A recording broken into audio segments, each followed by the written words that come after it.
Welcome back everyone to the next Genesis video. Today we're reading chapter 4 of Genesis about Cain and Abel. Does someone want to remind everyone what happened in the last chapter? Come on, what are we up to? I'll go back. Didn't they get kicked out? Yeah. Yeah. They got kicked out. Of what? Garden of Eden. Why? Because they disobeyed Yahushua and ate the fruit. Yeah. Listening to Satan. Yeah. Who appeared as a Snake. A walking snake. We got cursed. Did you just have your finger up your nose again? This is global, bro. Get it together. No fingers up noses. No crutches being thrusted. Just keep it together, alright? Close your legs. Okay. Alright. So, yeah, in the last chapter, Adam and his wife, they disobeyed Yahuah and ate the fruit. And then they got kicked out and they had to basically fend for themselves, get their own food and crops and stuff. And yeah. So, Micah, you want to start reading? Cain and Abel, Genesis 4. Adam and Eve had many children after they left the garden, and the earth began to populate. Their first son was Cain, and he became a farmer of the earth. Their next son, Abel, however, became a shepherd of the sheep. As they matured, both men, and indeed all of Adam's children, were taught about upright, clean, and unblemished behavior by their father, and how they were to now approach their Creator through regular animal blood offerings at Yahuah's appointed times. In order to repent of their evil behavior and walk in obedience. Even though Cain was the firstborn status, he wasn't necessarily Adam and Eve's first child. A family could have 10 children, but if the first 9 were girls and the 10th was a boy, the first male child was given the status of the firstborn. So it's highly likely that Adam and Eve had several girl children before Cain was born, hence giving him options for marriage.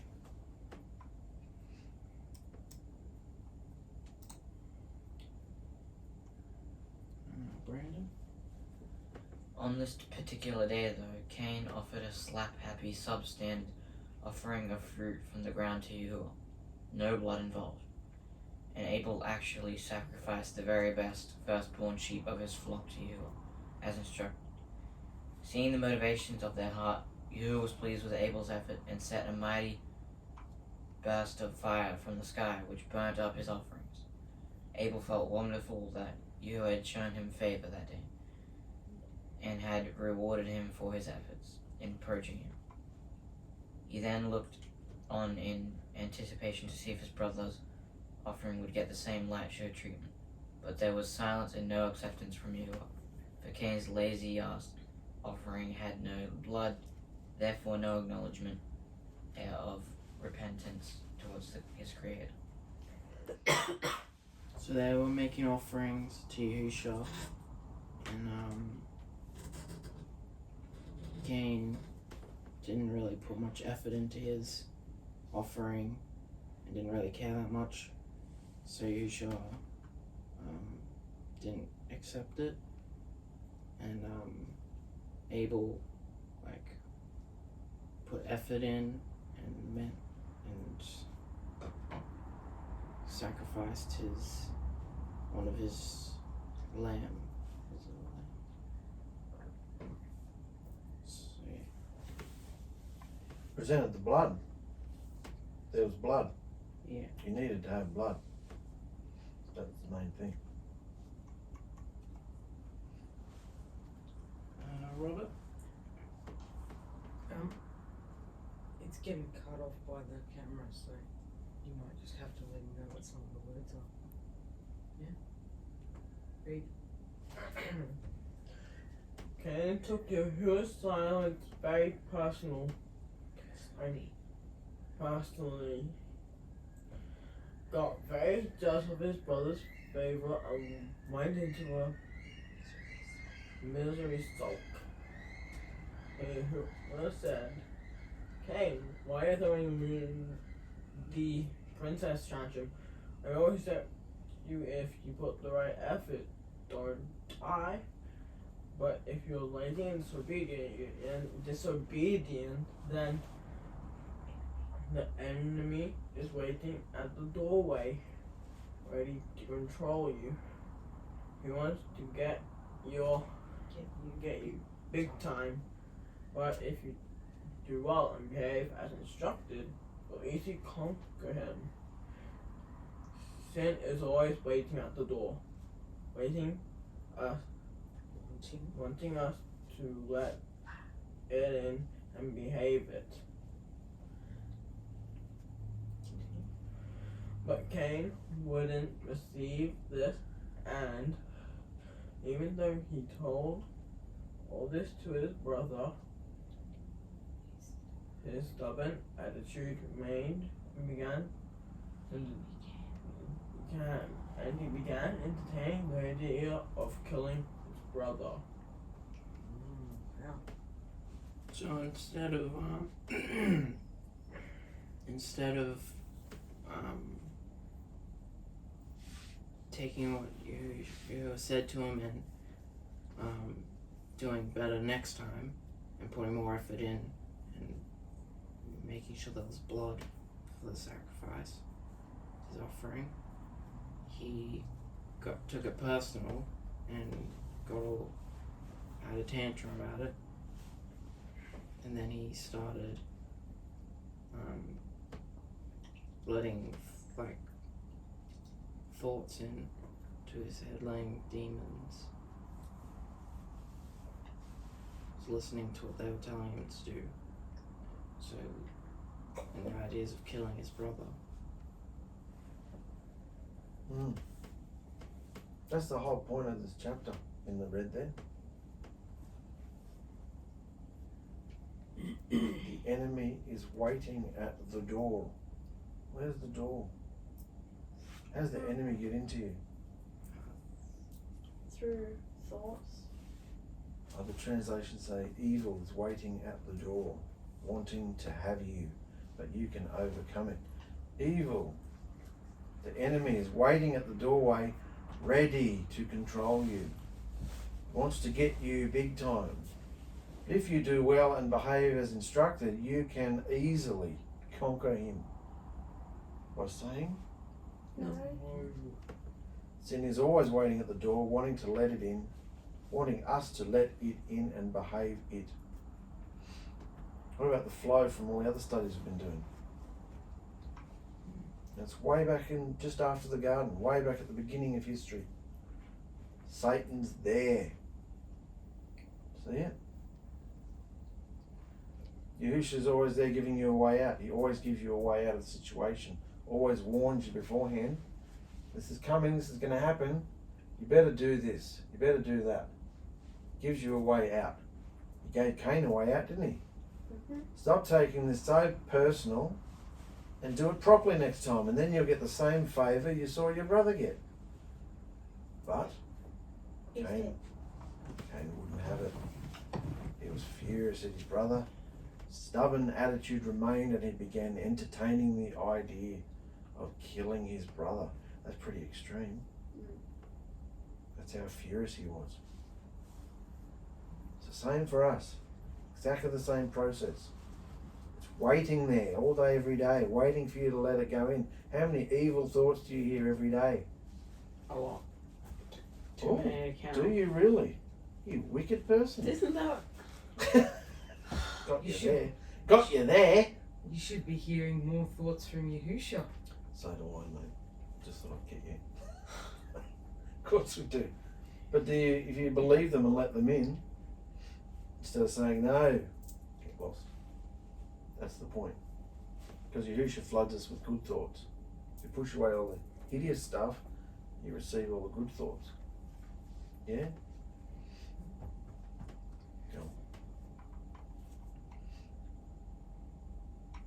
Pina?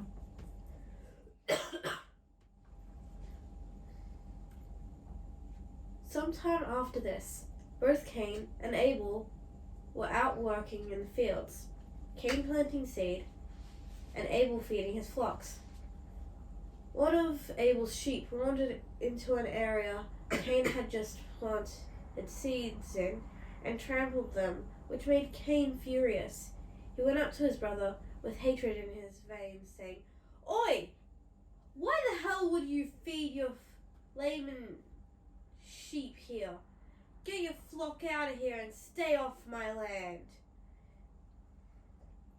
"Oh, you mean these sheep here that you clothe yourself with, brother? That's intelligent. You give me back your woolen cardi and I'll get off your land. Deal?" "You are such an annoying pain. How about I'll just kill you right here instead? Who would know? Who would miss you? Your blood would never be required of me. Our Creator, Yahuah, would know. He sees everything we do and judges all our wickedness accordingly. If you spill my blood today, it will be all you'll be able to think about for the rest of your life, brother, which may not be long, because Yahuah will avenge me and my blood will be on your head." And when Cain heard these words from his goody two-shoes brother, his heart burned within him, and his seething hatred rose up. He took the sharp end of his plough tool and thrust it violently into his brother Abel's chest, murdering him. Abel's body fell to the ground, and Cain freaked out, seeing his brother's blood gushing out everywhere into the earth next to his flock. Cain cried out over his brother's dead body, weeping bitterly in sorrow for what he had done.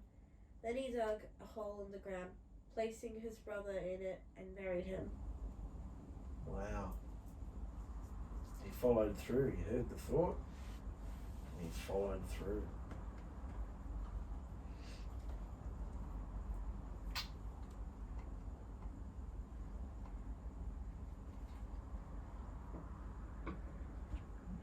Liam? A little later, Yahuah said, "Hey, Cain, where's your brother, mate?" And Cain snapped back, "How the hell should I know? Do I follow him around?" But Yahuah said, "I can hear the voice of your brother's innocent blood screaming from the dirt. Not only did you lie to me, but you slaughtered your brother in cold blood. The ground which just took your brother's blood is now cursed to you.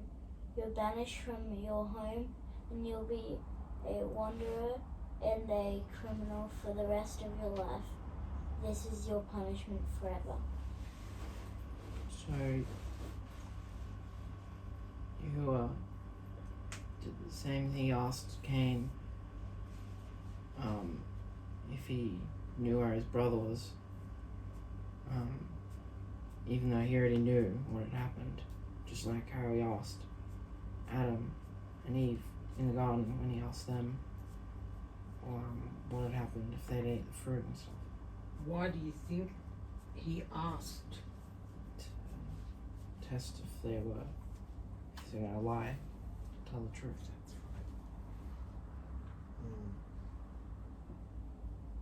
About the fact that Yahuah can hear the blood.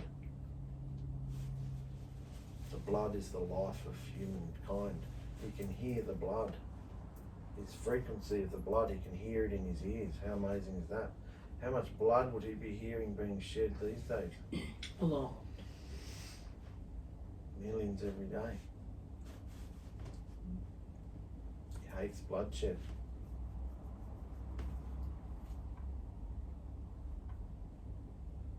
Alta, do you want to read that one? One. The little one there. And Cain cried out, saying, "No, this punishment is too much for me. I can't stand to be hidden from your face. I'm so sorry, Father.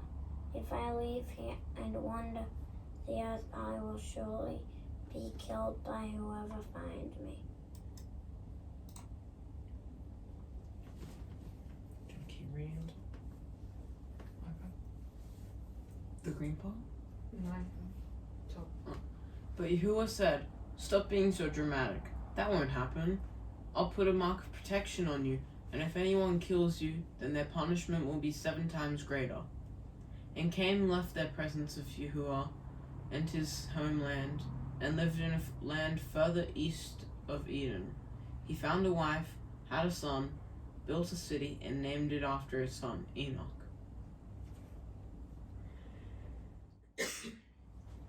The life-creating light and vibration of Yahuwah's word is present in the blood of mankind, and he can hear it.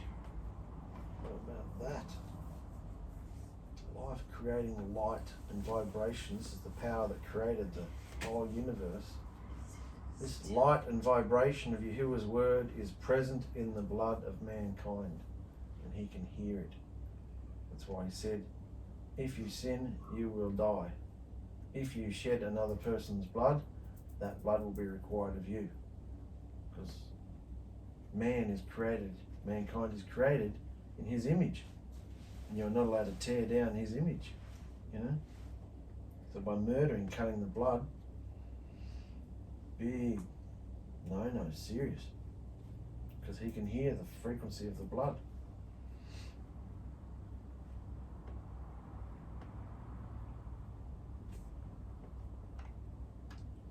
Brian, do you want to finish?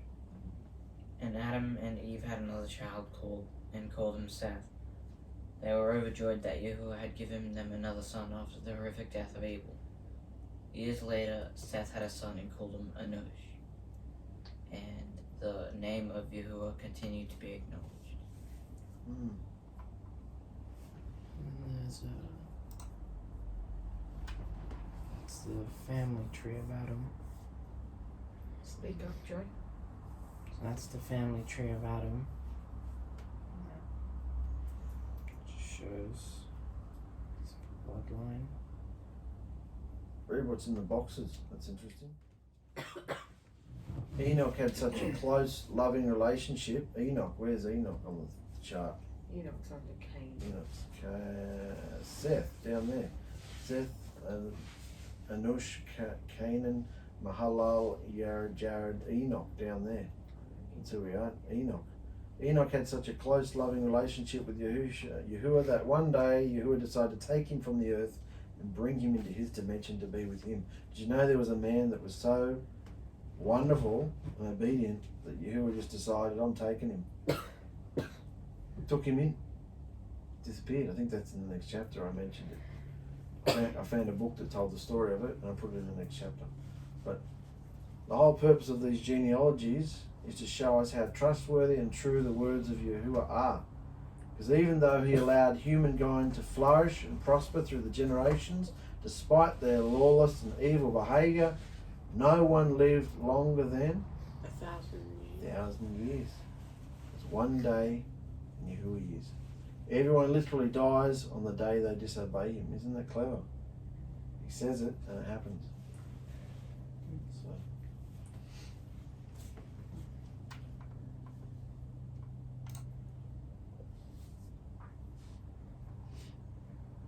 And that's all for that chapter. Does anyone have anything to say? Is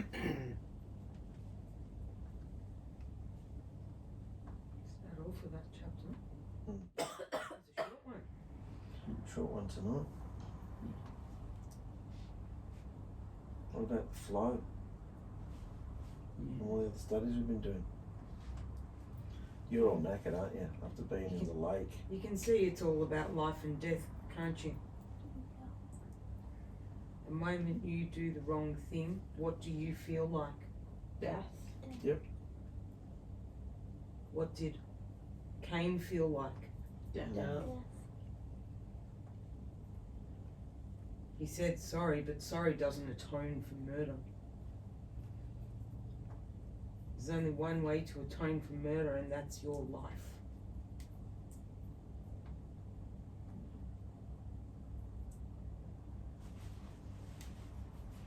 Amazing. And you're right, every study that we have done has literally flowed into each other. It's all about saying Sorry. no. Don't let them come through you. Don't let them control your body. Keep the filth out of your body. Keep the filth out of our house. Behaviours, attitudes, what you see, do, hear, taste, touch, keep it clean. Everything. Your body is owned by Yahusha. Yep.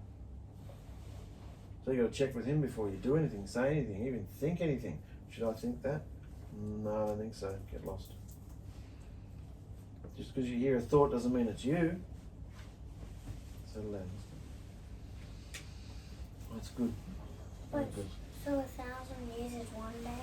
1,000 years to Yahusha is one day. No, 1,000 years to us is one day of Yahusha. What is 1,000 years to Yahusha? There hasn't been 1,000. There hasn't been 1,000. There has. No, No, there not hasn't. at all. There's not in. But it had been There hasn't even been 22,000. 7. No. There hasn't even been a week on top. It's never been a week for Yahusha. He hasn't even got to the Shabbat yet. Oh. It's approaching the end of the 1,000 6th day. years of our years is one day to him. 2,000 years from Adam to Noah, around about. 2,000 years from Noah to when Yahusha came. And time is roughly around the time Yahusha came. So what year is it this year? 2022. So it's over 2,000 years there. So, and he's coming back at the end of the 6th day. 6,000 years. 2, 4, 6. So he should be back, shouldn't he? So we're living on borrowed time. Time to be urgent? Very much. Because the last 1,000 years is rest. It's a Shabbat rest. The last day, Shabbat day. 1,000 years of rest. The devil gets chained up in that pit we were talking about. You can't imagine having a day where you just can't hear anything evil. There's no pesterings, there's no wickedness. Imagine that. That's what's coming.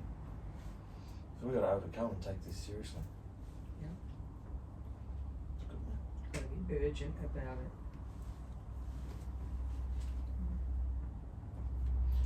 Alright, that's good. Thank you for watching. Bye.